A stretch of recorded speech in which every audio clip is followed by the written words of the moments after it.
السلام عليكم ورحمة الله وبركاته. مرحبا بكم في قناتي لمسة إيمي. اليوم جبت لكم خبز بالسميد روعة مثل ما قاعدين نشوفوا في الصور. راح يجيكم خفيف قطن بنين مهوي من الداخل، مش راح تصدقوا اصلا انه مخدومة من السميد، يعني يجيكم بنين وطري روعة روعة. شاهدوا هذه الصور وتأكدوا بعينيكم، يعني أنا قاعدة نلوي فيه تلوة، نضغط عليه ونسيب يرجع كما كان، يعني مهوي طري بنين رائع. إن شاء الله تجربوه وتنجحوا فيه وتكتبوا لي إنكم نجحتوا فيه. مثل ما تشاهدوا هنا أنا نقطع فيه ويتقطع معي بكل سهولة. بلا ما نطول عليكم نبداو في المقادير وطريقة التحضير. نحتاج أولا إلى 2 كيلات سميد. أنا هنا استخدمت السميد المتوسط اللي رايح للقير، والكيلة السميد تهز 250 جرام. ونحتاج أيضا إلى كيلة فارينة، 2 ملاعق كبار سكر عادي، ملعقة واحدة كبيرة خميرة الخبز، 6 ملاعق كبار زيت، ملعقة واحدة خل كبيرة، ملعقة صغيرة خميرة الحلوى، ملعقة واحدة صغيرة ملح، بياض حبة بيض، الصفار راح نحتاجه حتى ندهن بها الخبز من الفوق، ملعقة كبيرة زبدة، وماء دافي حتى نلم العجين. نضع 2 كيلات سميد والكيلة فارينة، نخلطهم جيدا مع بعض. لهنا الفارينة لازمكم تغرب لها طبعا.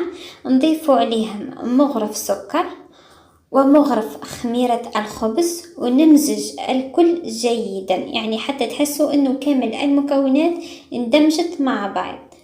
ثم نضيف الزيت، يعني 6 ملاعق كبار زيت نضيفهم ونبسسهم. كلمة نبسس معناها انه نبقى نحكوا في السميد وباقي المكونات مع الزيت حتى نحسوا انه السميد امتزج جيدا مع هذاك الزيت. فيما بعد لما نوصل لهذه المرحلة نضيف خميرة الكيميائية ونخلط بالملعقة فقط، ثم نضيف الملح ونخلط الكل جيدا مع بعض بهذا الشكل. نضيفوا بياض البيض. لهنا بياض البيض ما نضيفوهوش مباشرة، نحكموا مثل ما عملت انا، يعني اناء صغير تحطوا فيه بياض البيض وتضيفوا عليه مغرف كبيرة خل وتخلطوهم جيدا. بعد ما يتخلطوا يمتزجوا البيض والخل تضيفوا عليهم الماء الدافي وتخلطوهم مرة أخرى، ثم تبلوا بهم السميد. بهذا الشكل لازمكم تخلطوا جيدا حتى يمتزجوا كامل مع بعض. وبديت لهنا نصب في هذاك الخليط على السميد، نبلل بهذه الطريقة، يعني نبقى نصب في الماء ونبلل حتى نتحصل على عجينة طرية، تكون عجينة طرية وتلتصق قليلا فقط في اليد مثل ما قاعدين تشاهدوا. فيما بعد لهنا نغطوها بلاستيك او اي شيء اخر، المهم ان نغطوها مدة 5 دقائق ثم نرجع لها. في هذه المرحلة نرجع وفي كل مرة نرش على العجين القليل من الماء الدافئ ونعجن، نرش القليل من الماء الدافئ ونعجن حتى نتحصل على عجينة طرية وتلتصق في اليد. العجينة تحصل عليها لازم تكون طرية. بهذا الطريقة أنا نرش ونعجن بهذا الشكل، وهذا هو قوام العجينة إن تحصلوا ليه عجينة طرية وتلتصق في اليد بهذا الشكل. بهذا الشكل لازم تتحصلوا على هذا القوام، عجينة طرية وتلتصق تماما في اليد.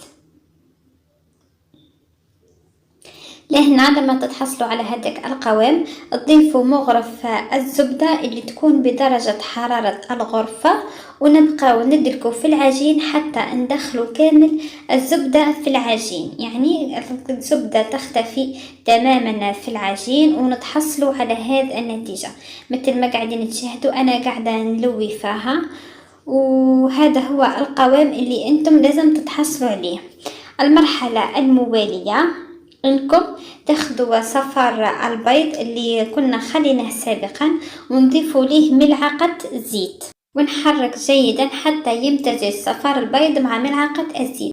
أنا هنا فردت العجين داخل البلا. أبعاد هذا البلا هي 29 على 35 سنتيمتر، 29 على 35 سنتيمتر.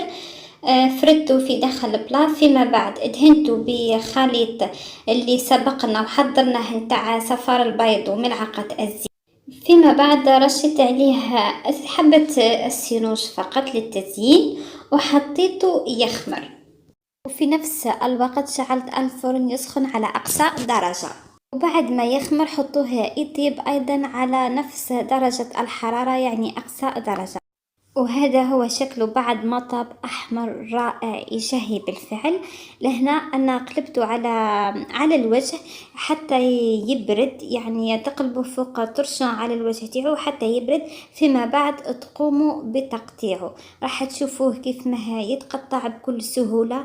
راح يجيكم خفيف مثل ما تلاحظوا أنا ندخل في يدي فيه يعني، ويرجع كما كان يجي خفيف. انتبهوا لهنا لطريقة القص نتاعو، يعني يتقص معايا بكل سهولة، خفيف قطني رائع بالفعل. ان شاء الله تجربوه البنات، متأكدة انه راح يعجبكم وما بقيتوش خلاص تستغنوا عن هذه الوصفة.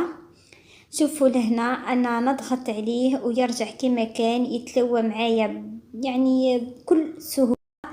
رائع رائع البنات، ان شاء الله تجربوه.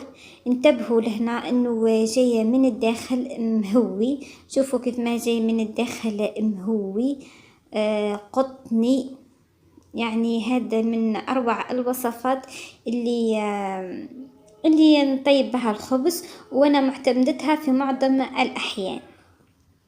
وهذه ايضا بعض الصور اللي بعد ما قطعت ومربعات. قربت لكم لهنا الصورة حتى تشوفوا كيف ما هي جاية من الداخل قطني ومهوي رائع. جربوه فقط ومتأكدة انه راح يعجبكم وراح تعتمدوا هذه الوصفة مثل ما انا معتمدتها. هنا انا قسمت لكم جزء حتى تشوفوه من الداخل كيف ما جاي مهوي، يعني نقص فيه بكل سهولة. رائع بالفعل قطني. لما تاكلوه تحسوا كأنكم ما تاكلوا في القطن من كثرة الخفة تاعو. ان شاء الله يعجبكم وتجربوه. وما تنسوش تكتبوا لي في التعليقات تاعنا رايكم، وما تنسوش ايضا تعملوا لايك وتشتركوا في القناة وتضغطوا على زر الجرس حتى تصلكم كل الفيديوهات القادمة.